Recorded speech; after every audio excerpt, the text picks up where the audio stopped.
പ്രിയമുള്ളവരെ, ഞാൻ ലളിത പരേഷ്. എല്ലാവർക്കും എൻ്റെ വീഡിയോയിലേക്ക് ഒരിക്കൽ കൂടി സ്വാഗതം. ജീവിതം ഒരു കലയാണ്. അത് ഇരുട്ടാക്കാനും വെളിച്ചമാക്കാനും തള്ളാനും കൊള്ളാനും ഉറക്കാനും ഉണർത്താനും എല്ലാം നമ്മൾ വിചാരിച്ചാൽ സാധിക്കും എന്ന കാര്യം എല്ലാവരും മനസ്സിലാക്കിയിരിക്കണം. അതുകൊണ്ട് തന്നെയാണ് ടാഗോർ പറഞ്ഞത്, പ്രകാശം ഇരുണ്ടതായിരിക്കുമ്പോഴും പാടുന്ന പക്ഷിയെയാണ് വിശ്വാസം എന്ന് പറയുന്നത്. അതെ, ഇരുണ്ട പ്രകാശത്തിലും ആ പക്ഷി വിശ്വാസത്തോടുകൂടി പാടുകയാണ്. നല്ലൊരു പ്രകാശം വരും എന്ന പ്രതീക്ഷയോടുകൂടി തന്നെ ആ പക്ഷി പാടിക്കൊണ്ടേയിരിക്കും. അതാണ് എല്ലാവർക്കും വേണ്ടുന്ന കാര്യം. എപ്പോഴും നല്ലൊരു പ്രതീക്ഷ, ഭാവിയെപ്പറ്റി നമുക്ക് നല്ലൊരു പ്രതീക്ഷ ഉണ്ടായിരിക്കുന്നത് എപ്പോഴും നല്ലത് തന്നെയാണ്. അതായത് expectation creates beauty, build dreams and gives us hope എന്നാണ് പറഞ്ഞിട്ട്. പ്രതീക്ഷയാണ് എല്ലാത്തിനും ആശ്രയവും അഭയവുമായിരിക്കുന്നത്. ഒരു പ്രതീക്ഷയുണ്ടെങ്കിൽ, നമ്മളിൽ നല്ല ഒരു പ്രതീക്ഷയുണ്ടെങ്കിൽ എപ്പോഴും എല്ലായ്പ്പോഴും നമ്മളിൽ നല്ലൊരു ഭാവി തന്നെ ഉണ്ടാവും എന്ന് നമ്മൾ മനസ്സിലാക്കണം. അങ്ങനെ ഒരു പ്രതീക്ഷ കൈവിട്ട ഒരു കുട്ടിയുടെ കഥ ഞാൻ നിങ്ങളിലേക്ക് എത്തിക്കാൻ പോവുകയാണ്. ഒരമ്മ കുറേ കാലം വിഷമിച്ച് കഴിഞ്ഞതിന് ശേഷം ഒരു മകനുണ്ടായി. ആ മകനെ വളരെ വാത്സല്യത്തോടെ സ്നേഹത്തോടെ എല്ലാം കൊടുത്തും ലാളിച്ചും തന്നെ വളർത്തി. അമ്മയും അച്ഛനും അവനെ വല്ലാത്ത സ്നേഹിച്ചു. അവൻ അലസനായി വളരുകയാണ്. അവൻ അറിയുന്നില്ല, അവൻ്റെ അച്ഛനും അമ്മയും അറിയുന്നില്ല അവൻ അലസനായി വളരുകയാണെന്ന്. അങ്ങനെ ഒരു 10-15 വയസ്സായപ്പോൾ ആ കുട്ടിക്ക് ഒരു രോഗം വന്നു. വല്ലാത്ത രോഗമായിരുന്നു. അപ്പോൾ ആ രോഗത്തിൽ നിന്നും മോചനം കിട്ടാൻ അമ്മയുടെ ഒരു വിശ്വാസത്തിന് അമ്മ പറഞ്ഞു, മലമുകളിൽ ഒരു ദൈവമുണ്ട്. ആ മലമുകളിലുള്ള ദൈവത്തെ, എൻ്റെ മകനെ കൊണ്ട് പ്രഭാതമാകുന്നതിന് മുമ്പ് മലയിൽ കയറി ദൈവത്തെ തൊഴുത് തിരിച്ചു വരാനുള്ള ഒരു നേർച്ച അമ്മ ഉണ്ടാക്കി വെച്ചു. അങ്ങനെ മകൻ വളർന്നു. മകൻ 17 വയസ്സായപ്പോൾ അമ്മ പറഞ്ഞു, നിനക്ക് ഞാനിങ്ങനെ ഒരു നേർച്ച വെച്ചിട്ടുണ്ട്. നീ സന്ധ്യയ്ക്ക് മല കയറാൻ തുടങ്ങണം. വലിയ മലയാണ്. സന്ധ്യയ്ക്ക് കയറാൻ തുടങ്ങിയാൽ സന്ധ്യയ്ക്ക് കയറി മലയിലെത്തി മലയിലെ ദൈവത്തിലെ തൊഴുത് വ്യത്യാസത്തെ പ്രഭാതമാകുമ്പോൾ താഴെ ഇറങ്ങാൻ പറ്റും. അങ്ങനെ ഒരു നേർച്ച നിനക്ക് വേണ്ടി ഞാൻ നേർന്നിട്ടുണ്ട്. അതുകൊണ്ട് നീ ആ നേർച്ച പാലിക്കണം എന്ന് പറഞ്ഞു. മകന് വല്ലാത്ത ദേഷ്യവും ഈർഷ്യയും വെറുപ്പുമൊക്കെ അമ്മയോട് തോന്നി. കാരണം രാത്രിയാണ്. രാത്രി സമയത്ത് ഉറക്കമൊഴിഞ്ഞ് തന്നെ മല കയറണം. അവന് ഉറങ്ങാൻ വളരെ ഇഷ്ടവും സുഖവുമുള്ള കാര്യമായിരുന്നു. ഒരു ദിവസത്തെ ഉറക്കം പോവുക എന്ന് പറയുന്നത് അവന് വല്ലാത്ത വിഷമമുള്ള കാര്യമായിരുന്നു. എങ്കിലും അമ്മയുടെ ആഗ്രഹമല്ലേ, അമ്മ ദൈവത്തിനു വേണ്ടി നേർച്ച നേർന്നതല്ലേ എന്ന് വിശ്വസിച്ചുകൊണ്ട് അവൻ അമ്മയെ അനുസരിക്കാൻ തുടങ്ങി. ഒരു ദിവസം വൈകുന്നേരം സന്ധ്യാനേരമായപ്പോൾ അമ്മയോട് യാത്രയും പറഞ്ഞ് ഒരു ചെറിയ പ്രകാശം വിളക്കുമെടുത്ത് അവൻ മല കയറാൻ മലയുടെ അടുത്തേക്ക് പോയി. കുറച്ചു ദൂരം കയറി കുറച്ചു ദൂരം എത്തിയപ്പോൾ അവൻ്റെ അലസത അവനെ വല്ലാതെ അലട്ടുന്നുണ്ടായിരുന്നു. ഇനി കയറാൻ പറ്റില്ല എന്നൊരു വിചാരം, ഒരു മടി എല്ലാം അവനെ അങ്ങനെ അലട്ടിക്കൊണ്ടേയിരുന്നു. അതുകൊണ്ട് അവൻ ആ മലയുടെ ഒരു ചെരുവിൽ ചാരി അങ്ങനെ ഇരുന്നു. ആ വെളിച്ചം താഴെ വെച്ചു. കുറേ നേരം ഇരുന്നു. അവന് നല്ല ആശ്വാസം തോന്നി. ഇനി അവൻ്റെ മനസ്സിൽ തോന്നി, ഇത്രയും മല കയറി എൻ്റെ ഉറക്കം കളയുന്നത് എന്തൊരു ബുദ്ധിമുട്ടുള്ള കാര്യമാണ്. അമ്മ എന്തിനാണ് ഇങ്ങനൊരു നേർച്ച എനിക്ക് വേണ്ടി ദൈവത്തോട് പറഞ്ഞത് എന്നൊക്കെ അവൻ മനസ്സിലിങ്ങനെ വിചാരിച്ചിരുന്നപ്പോൾ ദൂരെ നിന്നും ഒരു വലിയ റാന്തലുമായി ഒരു വൃദ്ധൻ വരുന്നുണ്ടായിരുന്നു. ആ വൃദ്ധൻ അവൻ്റെ നേരെ തന്നെ നടന്നു വന്നു. അവൻ്റെ മുമ്പിലെത്തിയപ്പോൾ അവിടെ റാന്തൽ വെച്ച് നിന്ന് ചോദിച്ചു, എന്തേ നീ ഇവിടെ ഇരിക്കുന്നത് എന്ന്. അപ്പോൾ അവൻ പറഞ്ഞു, ഈ ചെറിയ വെളിച്ചത്തിൽ എൻ്റെ അമ്മ എനിക്കൊരു നേർച്ച ഉണ്ടാക്കി വെച്ചിരിക്കുന്നു. പ്രഭാതമാകുന്നതിന് മുമ്പ് ഈ മല കയറി ദൈവത്തെ തൊഴുത് തിരിച്ചിറങ്ങണം. പക്ഷേ ഈ ചെറിയ പ്രകാശത്തിൽ എനിക്ക് യാത്ര ചെയ്യാൻ വളരെ ബുദ്ധിമുട്ടാണ്. അതുകൊണ്ടാണ് ഞാനിവിടെ ഇരിക്കുന്നതെന്ന് പറഞ്ഞപ്പോൾ ആ വൃദ്ധൻ പറഞ്ഞു, നിൻ്റെ ഈ ചെറിയ പ്രകാശത്തിൽ നീ ഉത്സാഹത്തോടെ പ്രതീക്ഷയോടെ, നിന്നിൽ ഒരു പ്രതീക്ഷ ഉണ്ടായിരിക്കണം. എനിക്ക് ദൈവത്തെ കാണണം, തൊഴണം, എൻ്റെ അമ്മയുടെ പ്രാർത്ഥന സഫലീകരിച്ചു കൊടുക്കണം എന്നൊരു പ്രതീക്ഷ നിൻ്റെ മനസ്സിൽ ഉണ്ട് എങ്കിൽ നീ തീർച്ചയായും ഈ ചെറിയ പ്രകാശത്തിൽ മല കയറാൻ ശ്രമിക്കും. ഓരോ 10 അടി ഈ ചെറിയ പ്രകാശത്തിൽ നടക്കുമ്പോഴും അടുത്ത 10 അടി വെക്കാനുള്ള പ്രകാശം നിൻ്റെ മനസ്സിലുണ്ടാകും. അതാണ് പ്രതീക്ഷ എന്ന് പറയുന്നത്.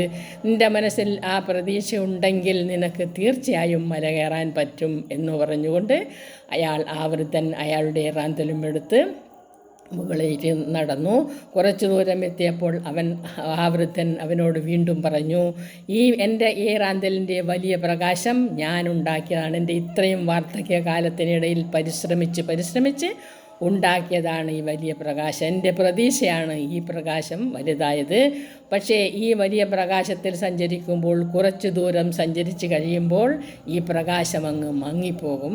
പക്ഷേ നീ ചെറിയ പ്രകാശത്തിൽ സഞ്ചരിച്ചാൽ നിൻ്റെ പ്രകാശം മങ്ങിപ്പോകുകയില്ല. നിൻ്റെ പ്രകാശം അത് പ്രതീക്ഷയായി തന്നെ വളരും. അതുകൊണ്ട് നീ മുമ്പോട്ട് പോകാൻ ശ്രമിക്കൂ എന്ന് പറഞ്ഞ് വൃദ്ധൻ മല കയറാൻ തുടങ്ങി.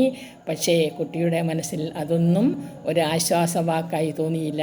അവൻ അവിടെ തന്നെ ഇരുന്നു അലസനായി മടിയനായിരുന്നു. അവൻ്റെ മനസ്സിൽ പ്രതീക്ഷയില്ലായിരുന്നു. അമ്മയുടെ ആ ഒരു വാക്ക് പാലിക്കണമെന്നും ഞാൻ മല കയറിയാൽ എനിക്ക് ദൈവം അമ്പലത്തിൽ തൊഴാമെന്നും ഉള്ളൊരു പ്രതീക്ഷ അവന് ഇല്ലായിരുന്നു. അതുകൊണ്ട് അവൻ അവിടെ തന്നെ ഇരുന്നു. നേരം വെളുക്കാറായപ്പോൾ നമ്മുടെ ഈ വൃദ്ധൻ മല കയറി ദൈവത്തെ തൊഴുത് പ്രാർത്ഥിച്ചു തിരിച്ചിറങ്ങി വന്നപ്പോഴും ഈ കുട്ടി അവിടെ ഇരിക്കുന്നുണ്ടായിരുന്നു.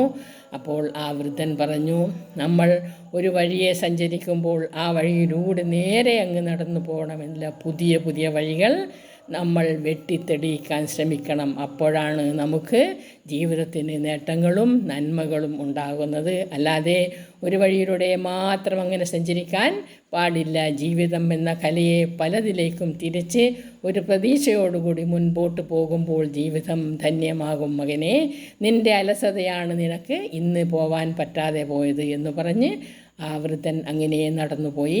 വൃദ്ധൻ്റെ വാക്കുകളെല്ലാം ആ കുട്ടിയുടെ മനസ്സിൽ വല്ലാതെ അലോസരപ്പെടുത്തിയിട്ടുണ്ടെങ്കിലും അവൻ്റെ അലസത അവനെ ആ മല കയറാൻ പിന്നെ പ്രേരിപ്പിച്ചതേയില്ല എന്നാണ് പറയുന്നത്. എന്ത് തന്നെയായാലും അലസത ഒരിക്കലും ഒന്നിനും ഒരു പരിഹാരം അല്ല.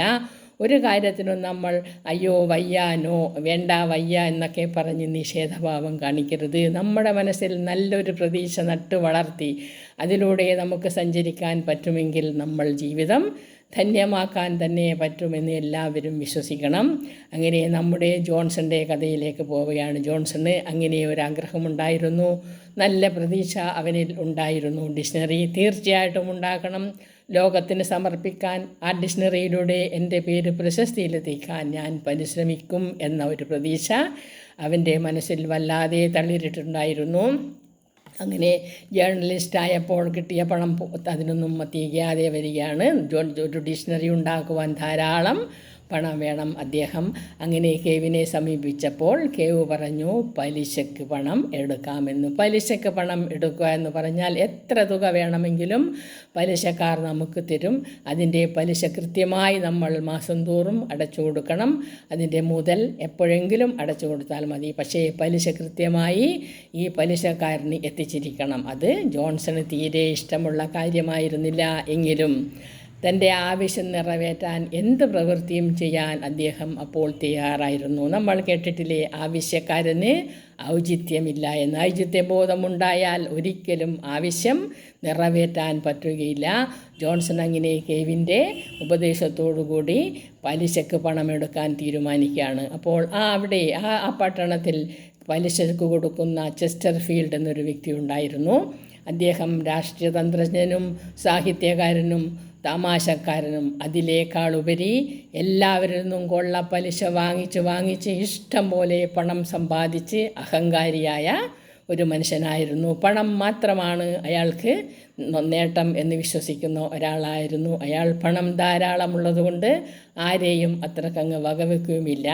സാധാരണക്കാരനായ ഒരാൾ അയാളെ പണത്തിനായി സമീപിച്ചാൽ അയാളുടെ അഹങ്കാരഭാവം പ്രകടിപ്പിച്ച് മനസ്സിൽ പറയും, നിസ്സാരനായ മനുഷ്യൻ്റെ മുൻപിൽ അഹങ്കാരത്തോടുകൂടി ഇരിക്കുന്നതാണ് എനിക്ക് നല്ലത് എന്ന ബോധത്തോടെ അയാൾ ഇരിക്കും. അങ്ങനെയുള്ള ഒരു വ്യക്തിയുടെ അടുത്ത് പണത്തിന് കടം ചോദിക്കാൻ പോവുക എന്നത് ജോൺസണെ സംബന്ധിച്ചിടത്തോളം ഒരു വല്ലാത്ത ഒരു വിഷമം പിടിച്ച കാര്യം തന്നെയായിരുന്നു. പക്ഷേ കേവ് പറഞ്ഞു, പണം വേണമെങ്കിൽ, നിനക്ക് ഡിക്ഷണറി ഉണ്ടാക്കണമെങ്കിൽ പണം വേണമെങ്കിൽ ഇനി ആ മാർഗം മാത്രമേ ഉള്ളൂ. നിനക്ക് മാസം തോറും വരുമാനം ഉണ്ടല്ലോ, അപ്പോൾ പലിശ അടച്ചു തീർക്കാം.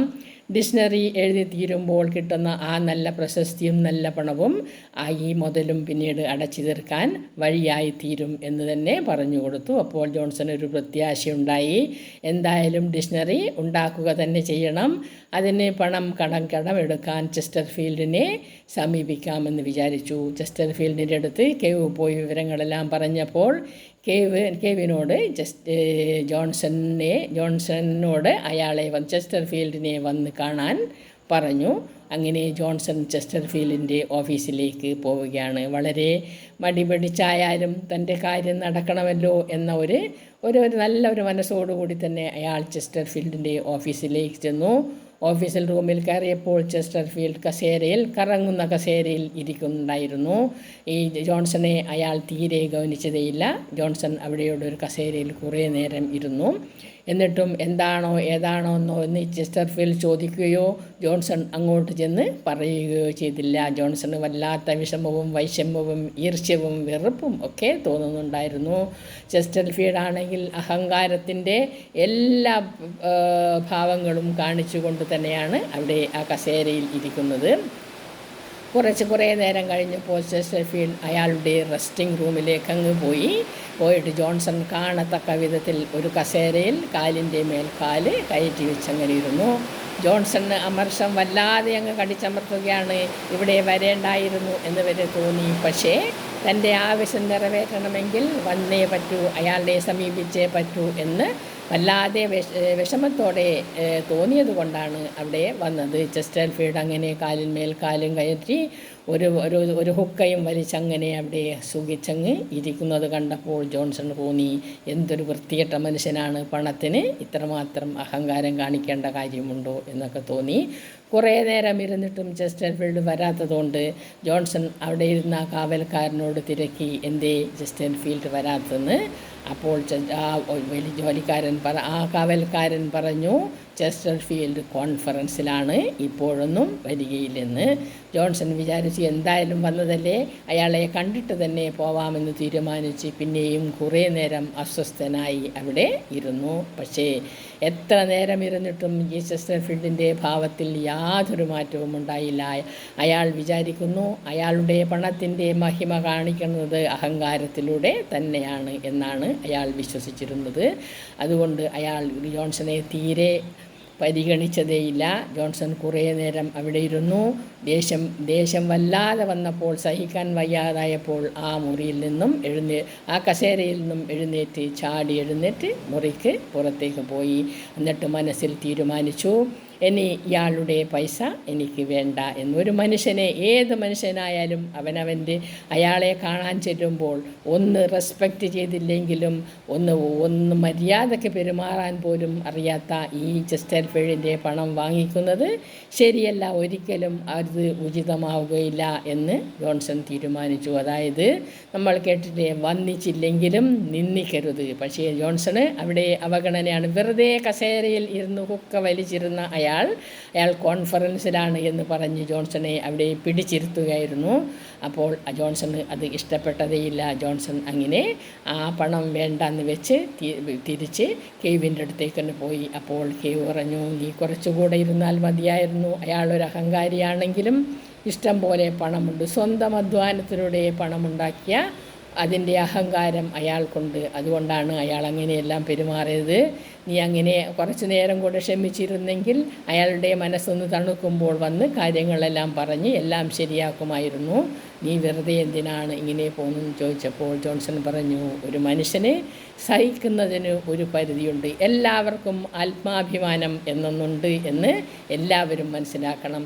ഒരിക്കലും എത്ര ചെറിയവനായാലും വലിയവനായാലും ഒരു മനുഷ്യൻ്റെ വ്യക്തിത്വത്തെ കുത്തി നോവിക്കുന്ന ഒന്നും ആരും ചെയ്യരുത് എന്ന് ജോൺസൺ കെവിനോട് പറഞ്ഞപ്പോൾ കെവിനും അത് മനസ്സിലായി. ജോൺസണ് അയാളുടെ പെരുമാറ്റം തീരെ ഇഷ്ടപ്പെട്ടില്ലാത്തത് കൊണ്ട് തന്നെയാണ് ഇവിടെ തിരിച്ചു വന്നത് എന്ന് കെവിന് മനസ്സിലായി. അപ്പോൾ കെവ് പറഞ്ഞു, നമുക്ക് എന്തെങ്കിലും വേറെ മാർഗം കണ്ടുപിടിക്കാം, വിഷമിക്കുകയൊന്നും വേണ്ട, എന്തായാലും മുന്നോട്ട് വെച്ച കാല് പുറന്നോട്ടെടുക്കുകയോ വേണ്ട, നമുക്ക് ഡിക്ഷണറി ഉണ്ടാക്കാനുള്ള പണം എങ്ങനെയെങ്കിലും സമ്പാദിക്കാം എന്ന് ഒരു ആത്മവിശ്വാസം ജോൺസണ് കൊടുത്തുകൊണ്ട് രണ്ടുപേരും അവിടെ നിന്ന് അന്ന് പിരിയുകയാണ്. ബാക്കി കാര്യം ഞാൻ പിന്നീട് പറയാം. നന്ദി, നമസ്കാരം.